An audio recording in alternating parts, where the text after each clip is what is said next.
This is a food review, NBA Finals edition. I got these Scorchin Pringle chips. It's cheddar flavor. I need to go find the hot ones as well. Have you seen the show Hot Ones? Honestly, one of the best shows on YouTube. Overall, let's see these. They don't look that spicy. Let's see. Let's taste test them.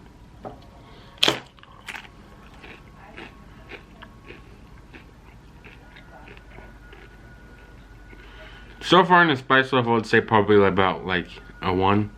It's really not that spicy at all.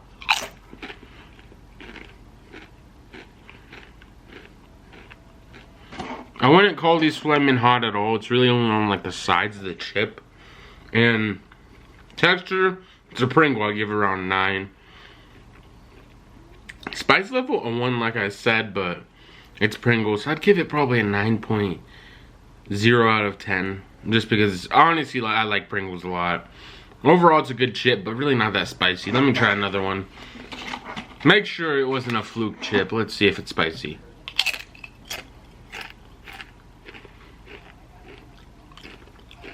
Yeah, it's really not that spicy.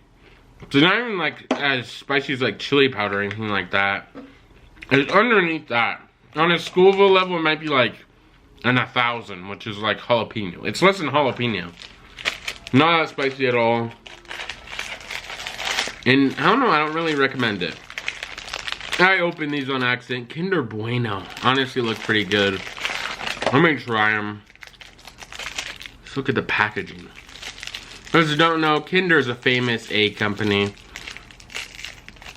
And very popular among kids. This one has like a coat on it. Let's see how good it is. European chocolate company.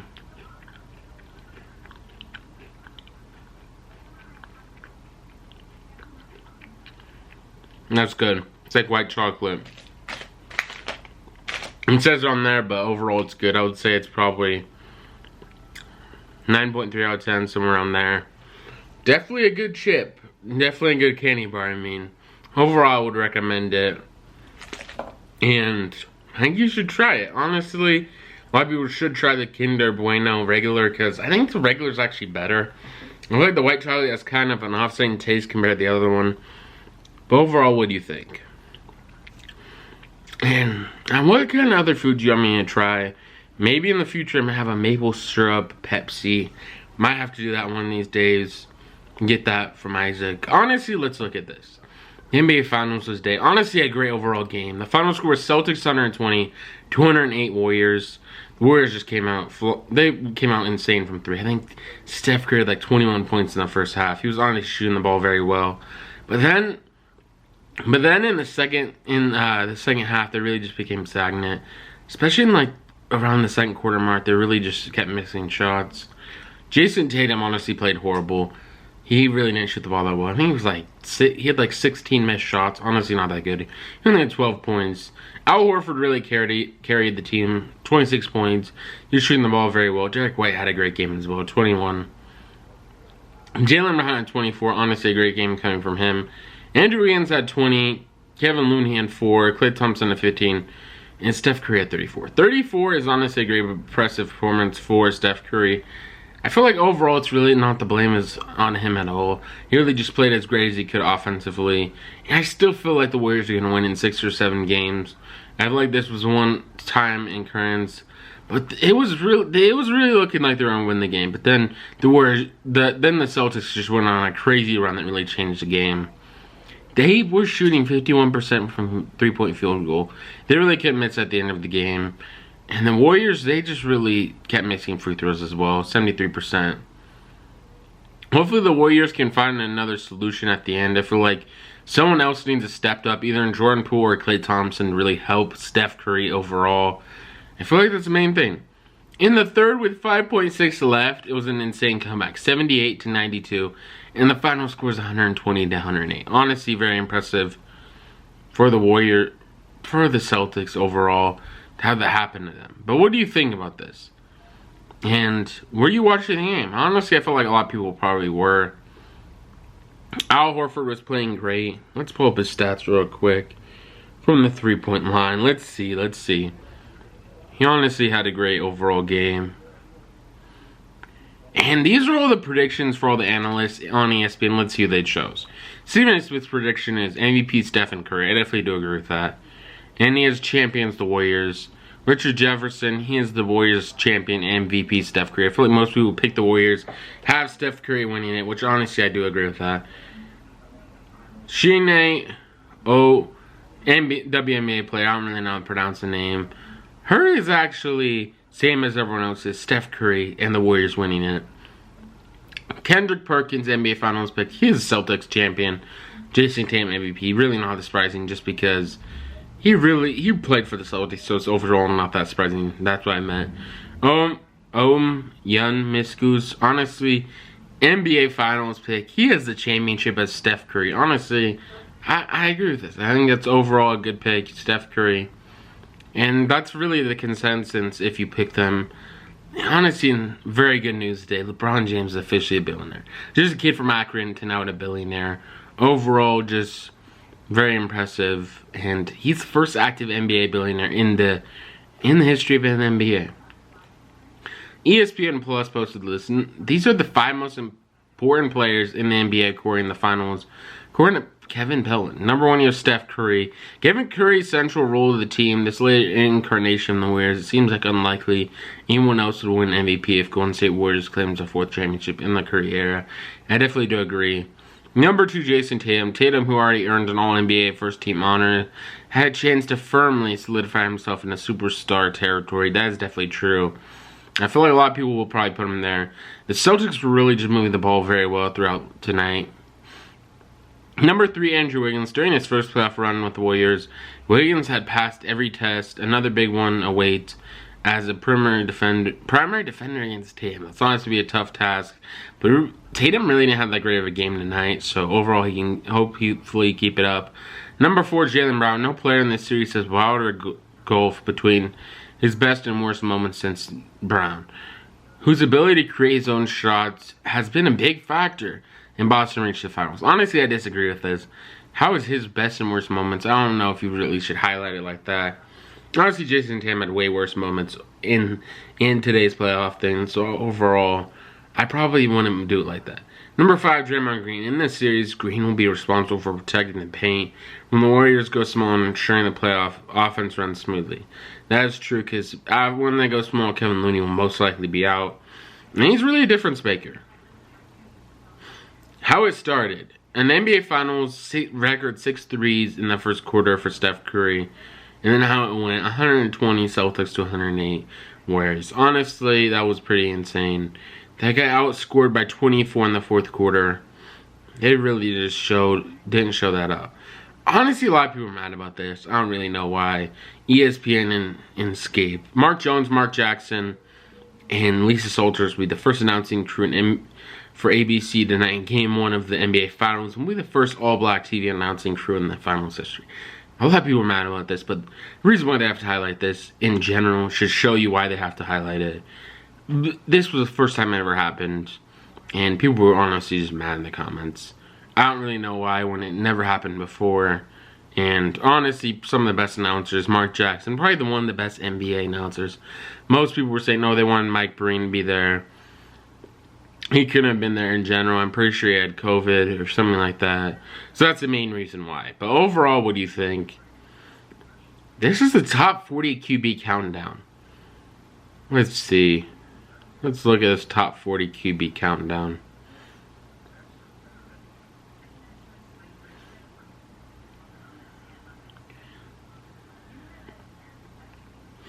So, at 13 is Deshaun Watson, 14 Matt Ryan. I don't agree with that. He's probably a 14 quarterback.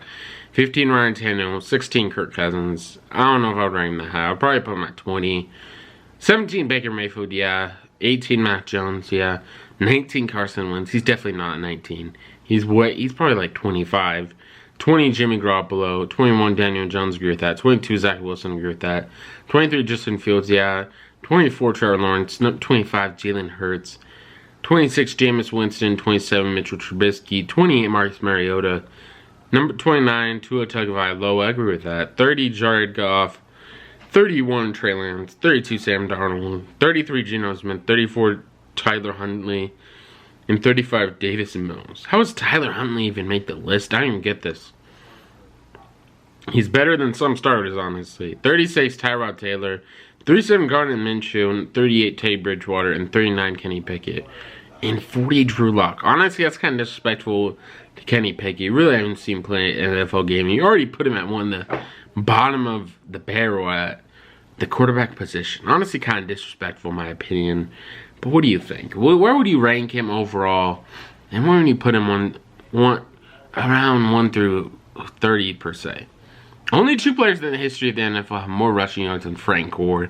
Frank Gore has 16,000. Walter Payton has 16,726. And Emmitt Smith has 18,355. Honestly, a very impressive list to be on.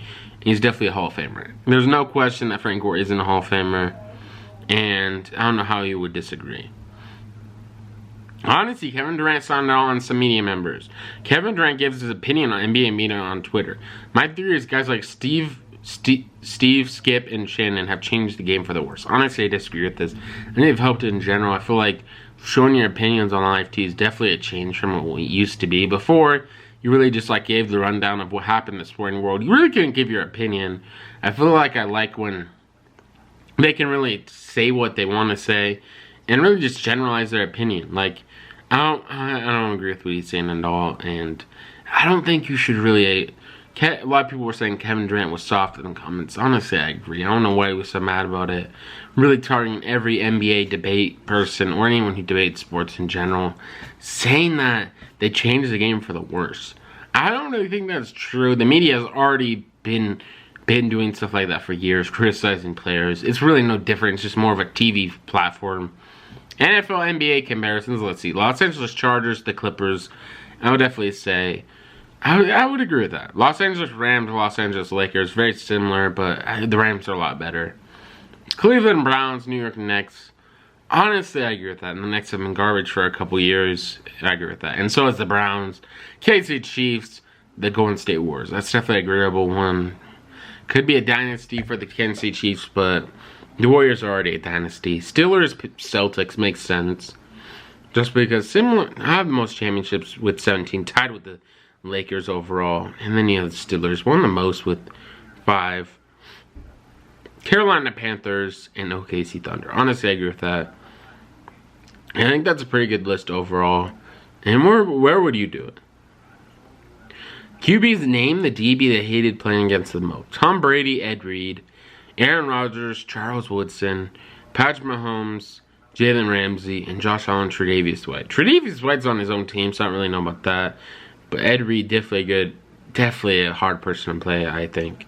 Charles Woodson, I agree with that. Jalen Ramsey, of course, and Tre'Davious White. Honestly, one of the best corners in the NFL right now, and on the same team as him. So, overall, he's probably talking about practice. Ryan Garcia said some outrageous shit today. Ryan Garcia on why he's disrespected as a fighter.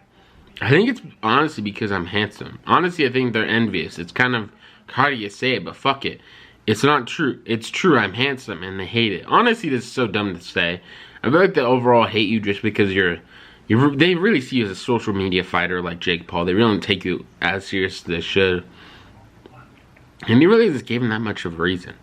Fitzpatrick is retiring. Honestly, insane. Very legendary quarterback. And here's his response. Ryan Fitzpatrick announcers always bring up he went to Harvard. I secretly like it. Honestly, I probably think anyone would really like it. You went to Harvard. Definitely be a good thing to bring up. And kind of a flex. Humble flex right there. And only a couple QBs in NFL history have ever went to Harvard and then played in the NFL to have that talent. Winnie the Pooh horror movie details involved Pooh and Piglet eating everyone. Honestly, this is to me insane. It became public domain, for those who don't know. It pretty much means anyone can make anything out of it. Because you have to like renew public domain by making a movie or something like that. Or it's just a process that happens. And since it's in public domain, anyone can make anything out of it.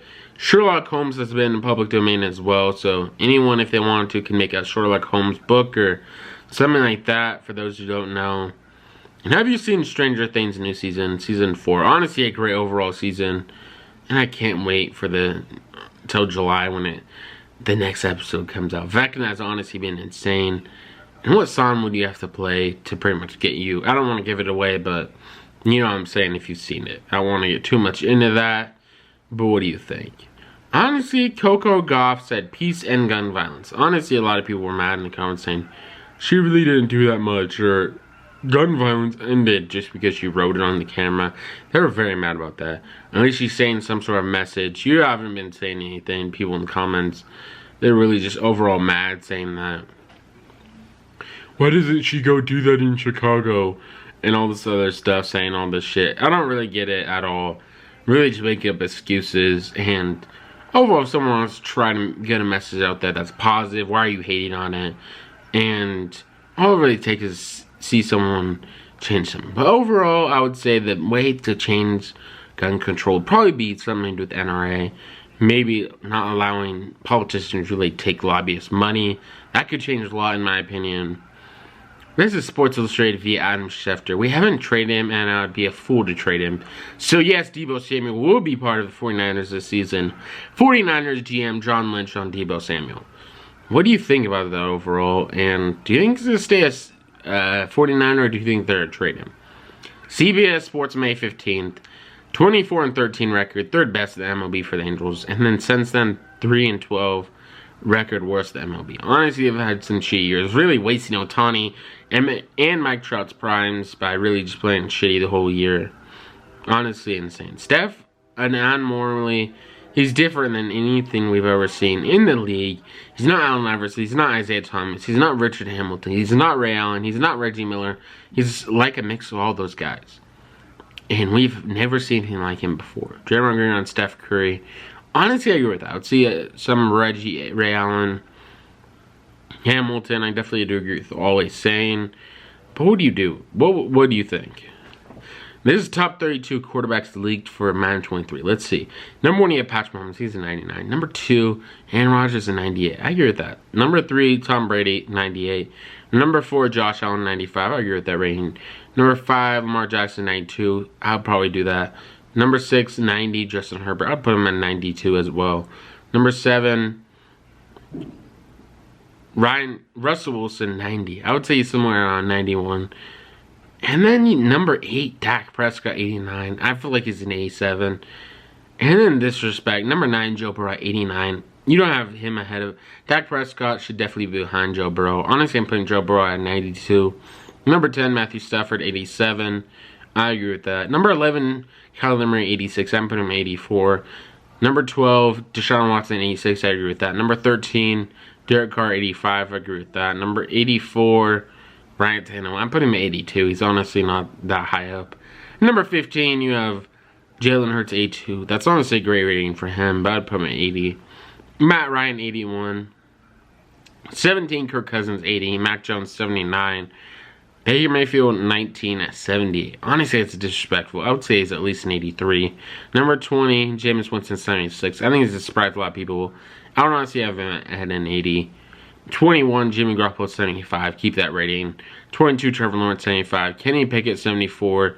Tua, 73. Honestly, that's insane that he's that low in general. He definitely deserves to be that low. He's definitely not that good of a quarterback, but really, I feel like a lot of people overhype him. It's 25, Justin Fields, 73. 26, Jared Goff, 72. Been in the NFL too long to be rated that low. Trey Lance, actually, Zach Wilson, 72. I agree with that rating. Trey Lance, 72, agree with that. Malik Willis, 71. I'll put him at 73. Jones, 70. Carson Wentz, Daniel Jones, 70. 31, Carson Wentz, 70. Honestly, for the Commanders, he's really not that dang good. But honestly, I agree with even 70. And 32, Sam Darnold, I agree with that. Let's move on to wide receivers. Madden 23, Devontae Adams, number 199, of course. Cooper Kupp at 99, definitely deserving to see so. Won the triple cup in wide receivers. And then Justin Jefferson, 96. Honestly, he moved up that range where he should be. Number 4, 96, Tyreek Hill, I agree with that. Stephon Diggs, 96, agree. DeAndre Hopkins, 95. Keenan Allen, 94. Number 8, Michael Thomas, 93. Gonna have a bounce back year. Number 9, Deebo Samuel, 92. Definitely one of the top wide receivers. Number 10, Jamar Chase, 90. I agree with that. Number 11, Mike Evans, 90. Terry McLaurin, 90. 89, DK Metcalf. Honestly, I'm putting him at 92. Number 14, Amari Cooper, 88. I agree with that. 88, AJ Brown. I'd put him at 89. Chris Godwin, 88. Agree with that. Number 17, Adam Thielen, 87. I'm honestly putting him at like probably an 89. Tyler Lockett, 87. Agree with that. 19, CeeDee Lamb, 87. Agree with that. Jaylen Waddle, 87. Agree with that as well. DJ Moore, 87. Agree with that. Brandon Cooks, 86. Honestly, I'm putting him 82. Number 23 of Deontay Johnson, 86. I agree with that. I would say he's probably one of the underrated receivers. 24, T. Higgins, 86. 25, Mario Williams, 85. And 26, Mike Brown, 84. Agree with that. And 27, Hunter Renfrow, 84.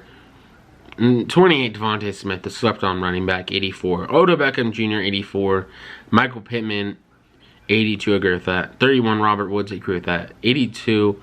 And then Sutton, 82 as well. Overall, I agree with this list. Overall, where would you put everyone? And what would your rankings be? Some people are saying Cooper Kupp is a 99 dead. Honestly, that's very disrespectful of Cooper Kupp. Honestly, one of the best wide receivers right now. Offensive player of the year last year. So overall, I agree with that. And this will probably be the end of the video. Did you like the snacks I tried?